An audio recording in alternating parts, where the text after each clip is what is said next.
From Exodus chapter 10.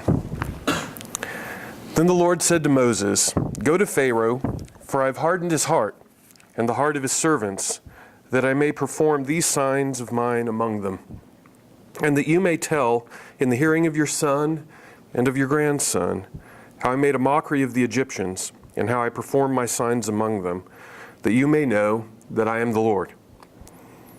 And Moses and Aaron went to Pharaoh and said to him, "Thus says the Lord, the God of the Hebrews, how long will you refuse to humble yourself before me? Let my people go, that they may serve me.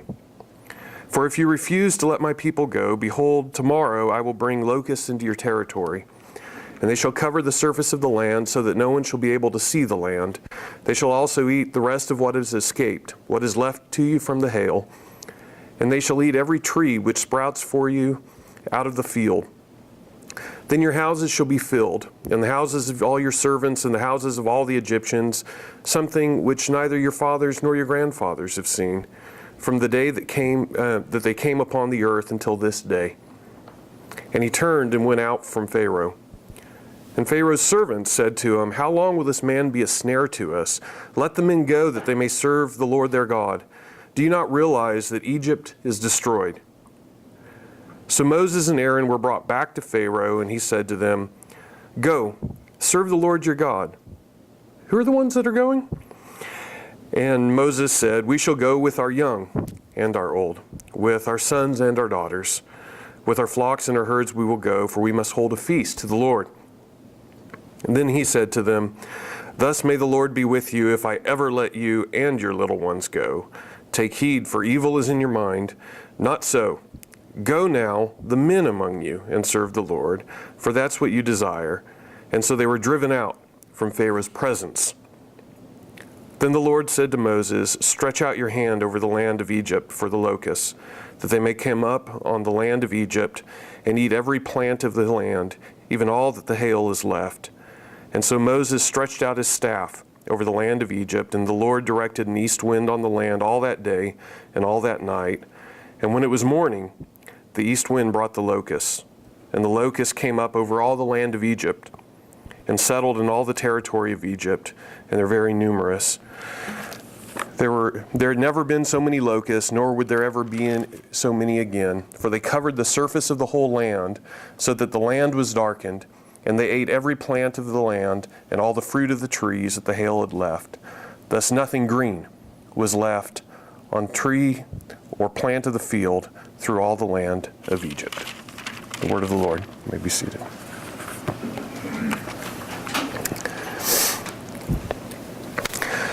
I don't know I have much to say to you today.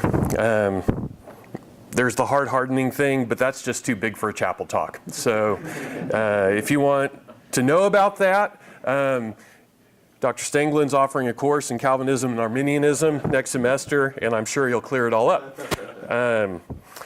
And then there's locusts. What do you do with locusts? Growing up in Central California, this sounded kind of bizarre and terrifying, but y'all are in Central Texas, and this is just kind of normal weather, most of the stuff that goes on in the plagues. Swarms of insects and hail, and can't scare anybody with it. We tend to talk about these. We refer to them as plagues. We get that from a bad translation of the Vulgate. But the term that the text itself uses, that Scripture uses to talk about this, are signs. These are signs and wonders. And of course, signs are meant to point to something beyond themselves. You don't just kind of fixate on the sign and look at how weird it is. You're supposed to ask what it gestures toward, what it's about. And that's something that Pharaoh consistently misses as he goes throughout. He doesn't look to what the signs are about. But the point of them is pretty clear. All of these signs come with repeated affirmations of what we're supposed to get from them. And it's spelled out up in verse 29 of chapter 9, right above this. He's doing these things. Yahweh is working so that you may know that the earth is the Lord's. That this planet, this land, belongs to the Lord.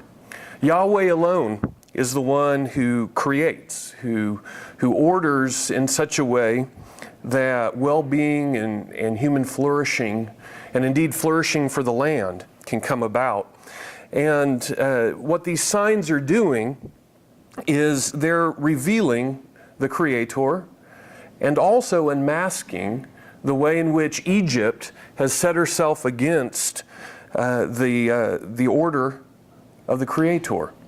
It unmasked the twistedness of Pharaoh's ways. You see, Egypt has decided that it doesn't want to be bound by the Creator's order.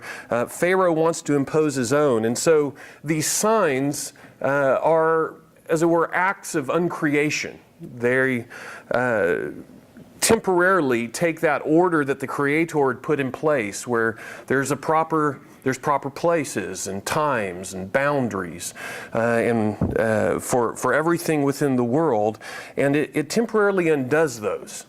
It gives a taste of what it's like to try to live in a world that you have to order, instead of following the order that the Creator put in place. And so in these signs, creation goes berserk, just temporarily. And as I said, these tell us that the Creator is the only one who should order, but it also points to something of what Egypt has done. And there's a theme that runs throughout these opening chapters of Genesis that I want to highlight.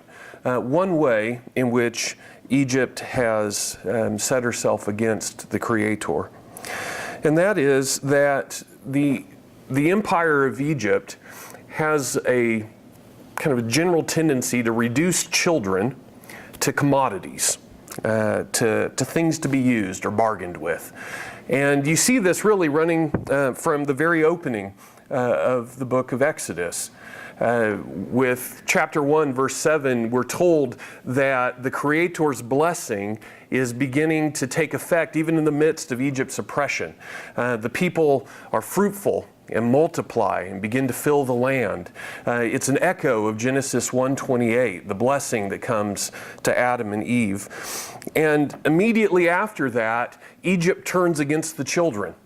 Pharaoh calls the midwives in and instructs them how to put to death the male children that come out. And the story turns then on how, by God's provision, Moses escapes from the infanticide. And then the story follows him through the time raised in the house of the Pharaoh, out into the desert for 40 years. But it's probably safe to assume that Egypt doesn't have a change of heart, that the brutalization and commodification of children isn't something that changes in the meantime. And here in chapter 10, this comes to the surface again.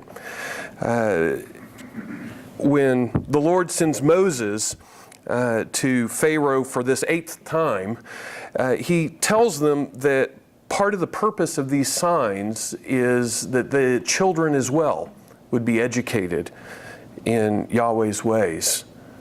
They are to tell in the hearing of their sons and grandchildren how he made a mockery of the Egyptians and how he performed signs among them so that they may know the Lord. And then when Moses goes in to speak to Pharaoh, the next string of a long line of bargaining chips is the children. He says in verse 8, yeah, sure, go and serve. His advisors have already turned against him. Pharaoh's losing support in his own court. And so it looks like he's going to take their advice. And he says, go serve the Lord. But then he asks the question, who's going? And when Moses says it's everyone, he says, no. You have to leave the children behind. The children are to be the hostages. They're to be the bargaining chip to make sure that the empire doesn't lose its workforce. And of course, Yahweh's people refuse. There will be no redemption for Israel without the redemption of her children as well. And that strikes me as something that's important. Since Abraham's hand was stilled, Yahweh, the Lord, has shown that he will not require or accept child sacrifice. That the life of every child is sacred before the Lord. There's lots of different forms that child sacrifice can take, in which children can be offered up for the sake of something else. You don't have to light a fire under the hands of a statue of Molech and drop your firstborn on that as a baby in order to give your children up for something that promises to be the source of flourishing in your life. The truth is that the idols of every age eventually require the sacrifice of our children. And a handy indicator of our falling towards idolatry is simply to ask the question, what is it that I neglect? What is it that I brutalize or ignore my children for the sake of? What do I leave them behind in order to achieve? Because those idols are still real today, even in a world that seems not to worship anything. There's the gods of sexual fulfillment. There's the gods of patriotism and military domination. There's the god of career ambition. And I don't know what the particular idol is that tugs at you, but eventually it's the little ones in our care that suffer when we put something else in the place of the Creator. Eventually, every other god calls for the sacrifice of our children. So I haven't said much. I haven't laid out all the ways that the children are hurt in our world and how we're supposed to apply this, but maybe a chapel homily is less like a checklist and more like a sign in and of itself. It points to something else. And so your job is to go and reflect upon it. Think about the specifics. Ask, what have I been willing to place above my children's well-being and my children's knowledge of God? And as you do so, as we go out and we work in churches, ministers have been known, let me put it this way. Ministers have not been exempt from sacrificing their children, even to something that they think of as the service of God. And so as you reflect on this, rest assured, as you go out into your ministry, that if it's really the pillar of cloud and the pillar of fire that's calling, it won't ask you to leave your children behind to follow.